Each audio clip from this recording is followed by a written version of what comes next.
pagi ini, bagaimana perasaan Anda? Senang. Ada yang sedih hari ini? Tidak. Ada yang kecewa hari ini? Tidak. Ada hari ini yang galau? Tidak. Ada hari ini yang marah? Tidak. Berarti anak ibu hari ini senang semua? Senang. Senang semua? Senang. Bersemangat semua? Senang. Bersemangat semua? Senang. Luar biasa. Tepuk tangan untuk anak ibu semua. Nah, hari ini pembelajaran kita hari ini adapun tujuan pembelajarannya adalah satu, anak ibu nanti berdiskusi bersama kelompok untuk dapat mengidentifikasi faktor-faktor yang mempengaruhi kualitas air. Kemudian yang kedua, anak ibu bisa mengetahui dan menjelaskan bagaimana skema siklus air. Kemudian yang ketiga, dapat mengidentifikasi peristiwa-peristiwa pada teks non-fiksi. Nah, itu tujuan pembelajaran kita hari ini. Nah, sebelumnya kita sudah belajar. Anak ibu sudah tahu mana yang teks fiksi dan mana yang teks non-fiksi. Nah, mana nih yang teks non-fiksi? Cerita yang tadi, Vicky? Cerita yang berisi kenyataan. Kalau yang fiksi, siapa yang bisa? Berarti cerita dongeng, hayalan, yang ya? Imajinasi, bukan sebenarnya. Nah, itulah perbedaannya. Kemudian sebelumnya kita juga sudah belajar tentang air dan manfaatnya dan segala macam. Nah, hari ini kita belajar tentang kualitas air. Selanjutnya, kita latih konsentrasi dengan melakukan tepuk semangat. Nah, tepuk semangat.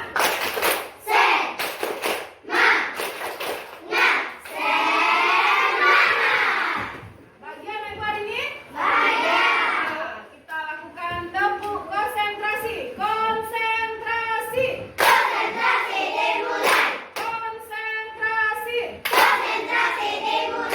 Wah, luar biasa anak ibu. Silahkan duduk kembali. Berarti sudah siap memulai pembelajaran hari ini. Nah, pembelajaran hari ini kita masuk tema 8. Bernafas. Kemudian O. Otopah. Kita amati di sekeliling kita rasakan. Kemudian baru lanjutkan. Nah, sama-sama kita mulai. Tutup matanya perlahan.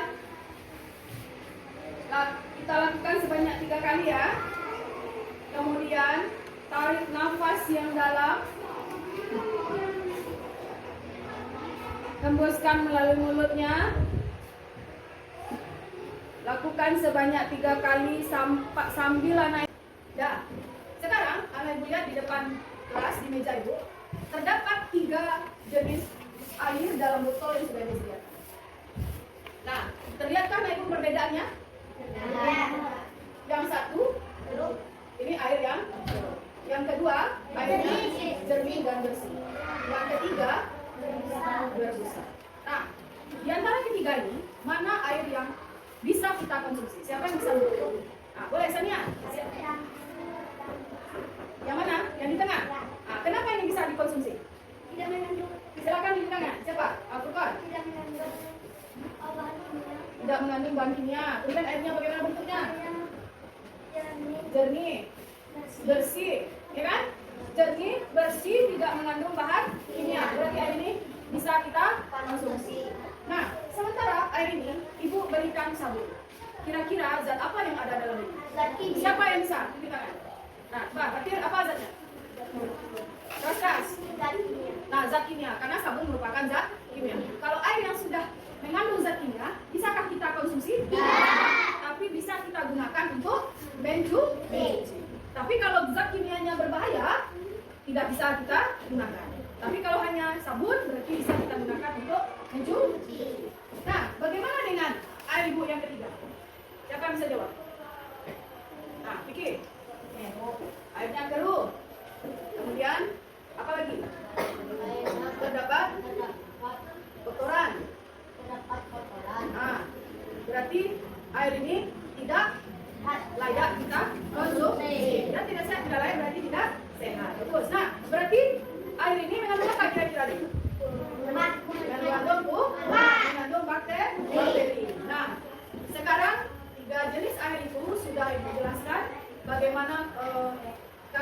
karakteristiknya. Nah, untuk sebuah air yang baik, maka harus kita lihat dari 3 faktor tersebut. Pertama, dari fisik, yang kita nampak, ya kan? Yang kedua adalah dari segi kimia yang terkandung dalam air tersebut. Yang ketiga adalah berdasarkan bakteriologi. Nah, sampai di sini anak ibu paham? Nah, di sini lihat, silakan anak ibu baca 3 menit bukunya yang berjudul apa? Air untuk kebutuhan. Dah, selain kelompok yang ibu akan bimbing sendiri, kalian akan dibagi kelompoknya dengan cara menyebutkan angka yang akan ibu atur mulainya dari mana. Nanti nomor 1 akan berkumpul dengan nomor 1. Yang nomor 2 akan berkumpul dengan nomor 2. Nomor 3 berkumpul dengan nomor 3. Karena sudah ada 1 kelompok, berarti hitungan kita hanya sampai 4. Kelompok kita biasanya berapa? 5. Sekarang anak ibu sudah dibentuk menjadi 5 kelompok. Yang 1 kelompok ini akan ibu bimbing karena ibu melakukan pembelajaran berdiferensiasi. Artinya ibu nilai pemetaannya dari kesiapan belajar. Nah, ini artinya anak ibu yang lain nanti bukan dilepaskan, tetapi ibu sudah bisa anak ibu ini melakukan belajar kelompoknya secara mandiri. Nah, apa yang anak ibu lakukan? Anak ibu bisa melihat teks yang ada pada buku tema yang sudah dibaca tadi, yaitu tentang apa? Air untuk kebutuhan sehari-hari. Di sana teksnya menunjukkan tentang kualitas air. Ada yang dilihat dari fisik, dari apa? Dari kimiawi, kemudian ada apa lagi? Dari hidrobiologi. Nah, 3 hal ini anak ibu simpulkan dalam bentuk boleh ibu lakukan lagi diferensiasi, ya, diferensiasi produk yang diminta. Boleh anak ibu buat dalam bentuk mind mapping, boleh dalam bentuk apa lagi? Dalam bentuk apa? Dalam bentuk peta konsep, dan juga boleh dalam bentuk tes eksploitasi atau ringkasan. Ya, boleh bebas. Nah, sudah tahu apa yang mau dikerjakan? Sudah. Sudah tahu apa yang mau dikerjakan? Anak-anak ibu bisa mengidentifikasi mana yang karakternya secara fisik? Bisa? Kalau yang dari fisik berarti kita lihat dari bentuk. Apa yang tadi? Fisik berarti apa yang nampak, ya kan? Kalau fisik apa yang nampak. Tapi kalau yang kimiawi adalah zat-zat yang terkandung di dalam air tersebut yang berbahaya.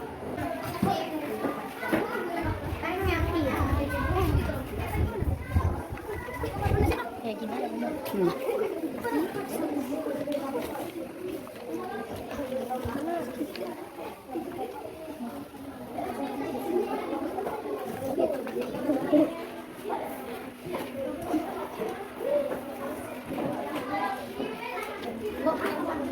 Ya. Ada kesulitan? Rizky, jangan tanya emang masih warna itu. Tapi kalau teman-teman nggak apa-apa bisa disini. Pelan-pelan aja tipis-tipis. Ya. Nah, Bapak ini bagaimana? Ada masalah? Ada kendala? Tidak ya? Jangan terlalu tebal ya. Nah, kayak gini nih. Pakai aja sini. Baiklah, saya Keraskan suaranya. baiklah teman-teman, saya akan Presentasikan hasil diskusi kelompok 2. Yang berjudul syarat air layak konsumsi. Silakan. Ada 3 air layak dikonsumsi. 3 faktor. 3 faktor yang ada dalam air layak. Silakan lagi. Yang lain tidak kakak. Nanti kakak di bawah. Kakak. Ini dari dia kakak. Kakak. Kualitas air. Ya, dari segi fisik dulu.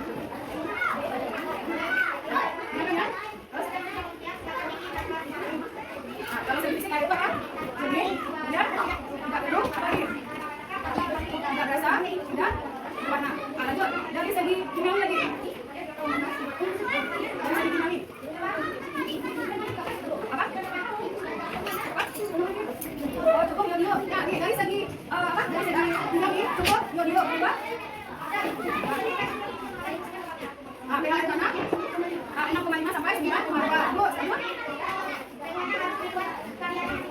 Tidak mengandung bahan kimia. Ya. Tidak mengandung zat berbahaya lainnya.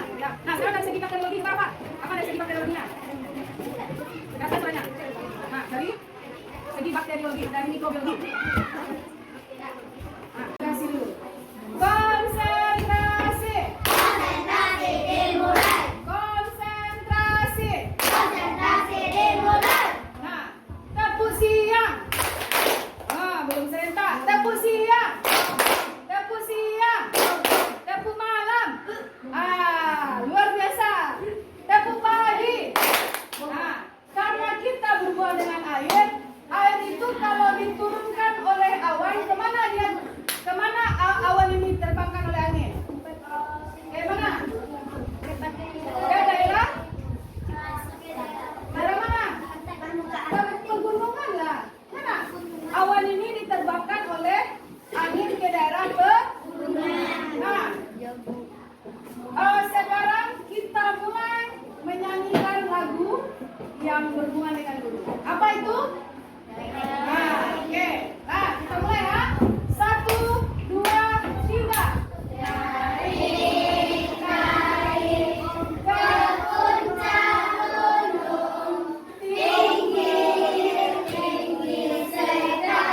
Semuanya ikut.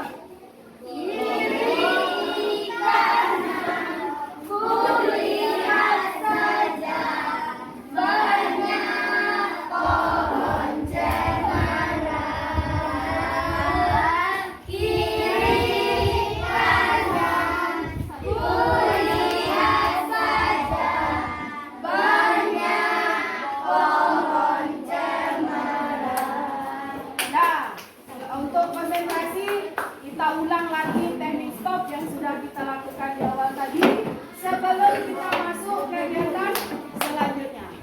Kita mulai teknik stop, tutup matanya, kita lakukan sebanyak 3 kali. Kita mulai.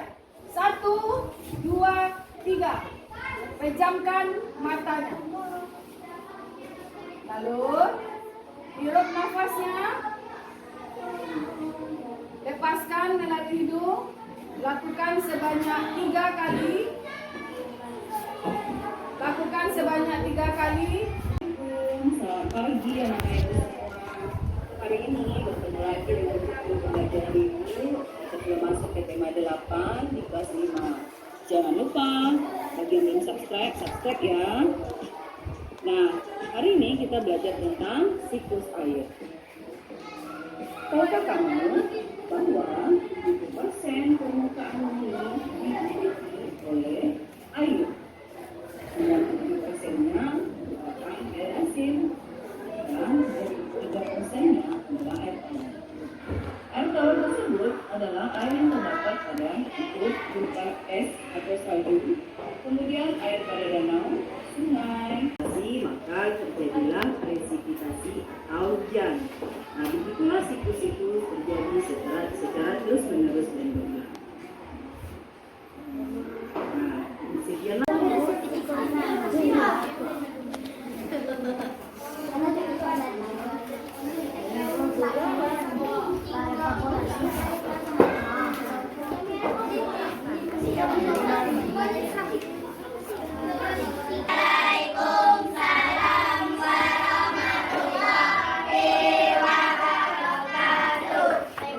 dari kelompok 1 akan mempresentasikan hasil kerja kami. Terdapat suatu proses penguapan air yang berawal dari permukaan teman-teman. Cukup? Nah, tutup. Baiklah, saya ambil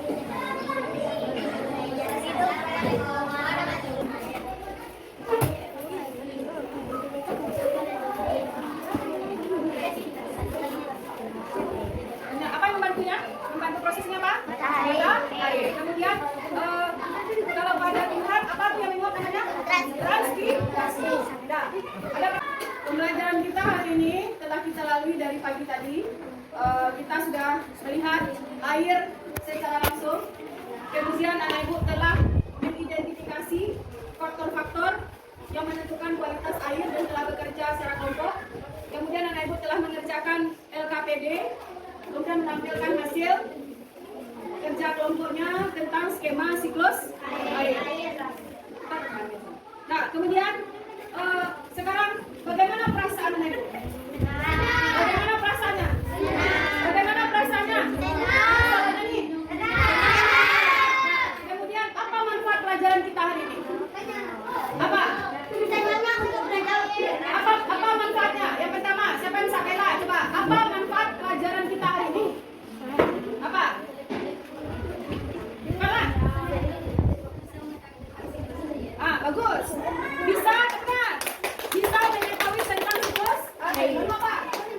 Mengetahui tentang Apa itu evaporasi? apa itu evaporasi, apa itu kondensasi, apa itu presipitasasi. Kemudian apa lagi? Mengetahui apa? Kualitas kualitas air yang baik. Bisa kita sudah dapat kita ketahui. Nah, sangat banyak manfaatnya. Sebelum kita mengakhiri pembelajaran kita, anak ibu lakukan dulu kesadaran sosial. Artinya apa? Anak ibu harus melihat sekeliling. Apalagi kita datangi tadi pagi bersih, berarti harus kita tinggalkan dalam keadaan bersih. Walaupun di kelas ini ada piket. Nah, silakan anak ibu lakukan operasi semua. Pilih sampah-sampah yang ada di bawah mejanya. Jaga bawah meja. Saya main di sini kalau mau. Jauh aja sama dia. Silakan ini.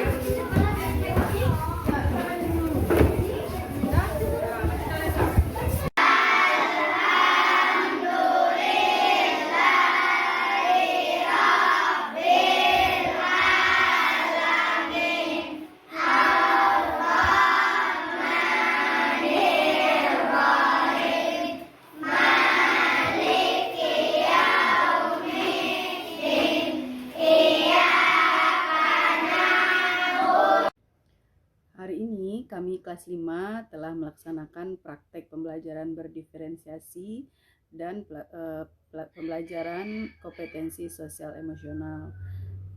Hari ini saya sangat senang sekali, sangat luar biasa telah belajar berusaha mempraktekkan ilmu yang saya dapat di pendidikan guru penggerak. Pertama yang saya lakukan adalah melaksanakan pelaksanaan pembelajaran. Kemudian saya merancang media-media pembelajaran yang sesuai dengan pembelajaran yang akan saya tampilkan pada hari ini. Sebelumnya saya juga melakukan pemetaan terhadap murid, yaitu mulai dari kesiapan belajar mereka, kemudian gaya belajar mereka, dan minat belajar mereka. Nah, hari ini yang pembelajaran saya tampilkan adalah tema 8 tentang siklus air. Nah, yang pertama saya menampilkan sebuah media secara kontekstual yang dengan melakukan pembelajaran berdiferensiasi ini, maka kita dapat menjawab kebutuhan murid berdasarkan gaya belajarnya, berdasarkan kesiapan belajarnya, dan minat belajar mereka. Hari ini saya melakukan pembelajaran dengan berkelompok. Nah, satu kelompok adalah anak yang punya kesiapan belajar yang rendah, yang belum bisa mandiri. Saya kelompokkan menjadi satu kelompok dan saya melakukan scaffolding, yaitu membimbing mereka dahulu, kemudian melepaskan mereka perlahan-lahan sehingga mereka mampu mengelola kelompok mereka sendiri. Dan saya juga menampilkan video pembelajaran yang membantu anak-anak dalam pembelajaran yang bergaya audio visual. Dan di sela-sela kegiatan kami melakukan teknik stop agar mereka bisa kembali fokus setelah melakukan beberapa kegiatan pembelajaran, dan sangat menyenangkan bagi mereka dan tidak membosankan, berpusat pada murid, dan pembelajaran yang menyenangkan, tidak monoton kepada anak-anak, karena pembelajaran yang saya tampilkan dengan berbagai media dan metode. Pembelajaran yang saya lakukan tentunya masih banyak perbaikan-perbaikan yang harus saya lakukan untuk kedepannya, dan semoga catatan refleksi yang telah saya lakukan ini dapat saya jadikan acuan untuk perbaikan dalam pembelajaran berikutnya. Dan perasaan saya sangat luar biasa hari ini karena dapat menghadirkan pembelajaran sesuai dengan pemikiran Ki Hajar Dewantara bahwa seorang guru adalah berfungsi sebagai pamong atau membimbing murid tersebut sesuai dengan kekuatan kodrat dan kekuatan zaman yang dimilikinya, dan sesuai dengan filosofis Ki Hajar Dewantara, yaitu Ingarso Sungklodeng Madiu Mangunkarso dan Tuturi Handayani. Semoga dengan pembelajaran ini akan menjadikan guru menjadi lebih baik dalam menghadirkan pembelajaran yang berpihak pada murid. Dan semangat terus untuk guru-guru Indonesia guru bergerak, Indonesia maju. Semangat yang luar biasa untuk guru-guru Indonesia. Terima kasih. Assalamualaikum warahmatullahi wabarakatuh.